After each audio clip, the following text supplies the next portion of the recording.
بسم اللہ الرحمن الرحیم الحمدللہ وکفا وسلام علی عبادہ الذین اصطفی اما بعد۔ ہمیں اپنی سوچ مثبت رکھنی چاہیے۔ ایک مشہور مصنف نے اپنے مطالعہ کے کمرے میں قلم اٹھایا اور ایک کاغذ پر لکھا، گزشتہ سال میرا آپریشن ہوا اور پتا نکال دیا گیا۔ بڑھاپے میں ہونے والے اس آپریشن کی وجہ سے مجھے کئی ہفتہ تک بستر کا ہو کر رہنا پڑا۔ اسی سال ہی میری عمر 60 سال ہوئی اور مجھے اپنی پسندیدہ اور اہم ترین ملازمت سے سبکدوش ہونا پڑا۔ میں نے نشر و اشاعت کے اس ادارے میں اپنی زندگی کے 30 قیمتی سال گزارے تھے۔ اسی سال ہی مجھے اپنے والد صاحب کی وفات کا صدمہ اٹھانا پڑا۔ اسی سال ہی میرا بیٹا میڈیکل کے امتحان میں فیل ہو گیا۔ وجہ اس کی کار کا حادثہ تھا جس میں زخمی ہو کر اسے کئی ماہ تک پلسٹر کرا کر گھر میں رہنا پڑا۔ کار کا تباہ ہو جانا علیحدہ سے نقصان تھا۔ صفحے کے نیچے اس نے لکھا، یہ کیا ہی برا سال تھا۔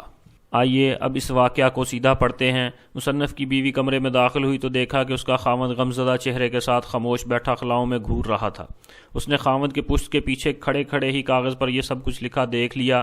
خاوند کو اس کے حال پر چھوڑ کر خاموشی سے نکل گئی۔ کچھ دیر بعد واپس کمرے میں لوٹی تو اس نے ایک کاغذ تھام رکھا تھا جسے لا کر اس نے خاموشی سے خاوند کے لکھے ہوئے کاغذ کے برابر رکھ دیا۔ خاوند نے کاغذ دیکھا تو اس پر لکھا تھا، گزشتہ سال میں آخر کار مجھے اپنے پتے کے درد سے نجات مل گئی جس سے میں سالوں میں کرب میں مبتلا رہا۔ میں اپنی پوری صحت مندی اور سلامتی کے ساتھ 60 سال کا ہو گیا۔ سالوں کی ریاضت کے بعد مجھے اپنی ملازمت سے ریٹائرمنٹ ملی ہے تو میں مکمل یکسوئی اور راحت کے ساتھ اپنا وقت کچھ بہتر لکھنے کے لیے استعمال کر سکوں گا۔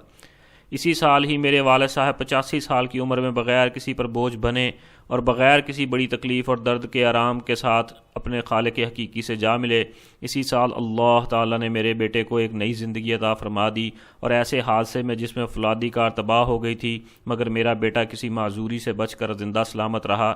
آخر میں مصنف کی بیوی نے یہ فقرہ لکھ کر تحریر مکمل کی تھی، واہ ایسا سال جسے اللہ نے رحمت بنا کر بھیجا اور بخیر و خوبی گزرا۔ ملاحظہ کیجئے، بالکل وہی حوادث اور بالکل وہی احوال لیکن ایک مختلف نقطہ نظر سے بالکل اسی طرح اگر جو کچھ ہو گزرا ہے اسے اس نقطہ نظر سے دیکھا جائے جو اس کے برعکس ہوتا تو ہم اللہ رب العزت کی نعمتوں پر شاکر بن جائیں گے۔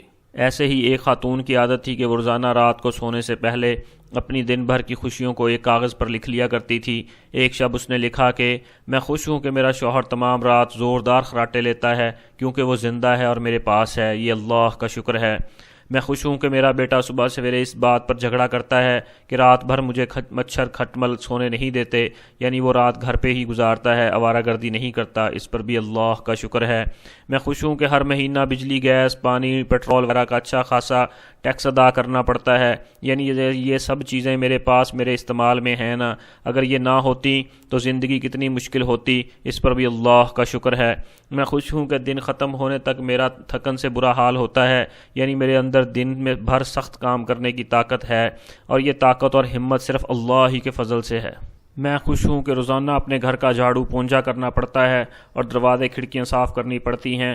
شکر ہے میرے پاس گھر تو ہے نا، جن کے پاس گھر نہیں ان کا کیا حال ہوتا ہوگا، اس پر اللہ کا شکر ہے۔ میں خوش ہوں کہ کبھی کبھار تھوڑی بیمار ہو جاتی ہوں، یعنی میں زیادہ تر صحت مند ہی رہتی ہوں، اس پر بھی اللہ کا شکر ہے۔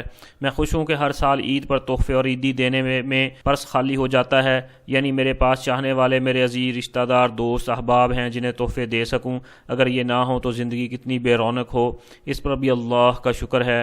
میں خوش ہوں کہ روزانہ الارم کی آواز پر اٹھ جاتی ہوں، یعنی مجھے ہر روز ایک نئی صبح دیکھنا نصیب ہوتی ہے، ظاہر ہے یہ اللہ کا ہی کرم ہے۔ جینے کے اس بہترین فارمولے پر عمل کرتے ہوئے اپنے بھی اور اپنے سے وابستہ لوگوں کی زندگی پرسکون بنانی چاہیے۔ چھوٹی چھوٹی پریشانیوں میں خوشیوں کو تلاش، خوش رہنے کا ایک عجیب انداز ہے۔ اللہ رب العزت مجھے، آپ کو اور پوری امت مسلمہ کو آپ صلی اللہ علیہ وسلم کے طریقوں کے مطابق اللہ رب العزت کے حکموں کو پورا کرنے کی توفیق نصیب فرمائے، آمین۔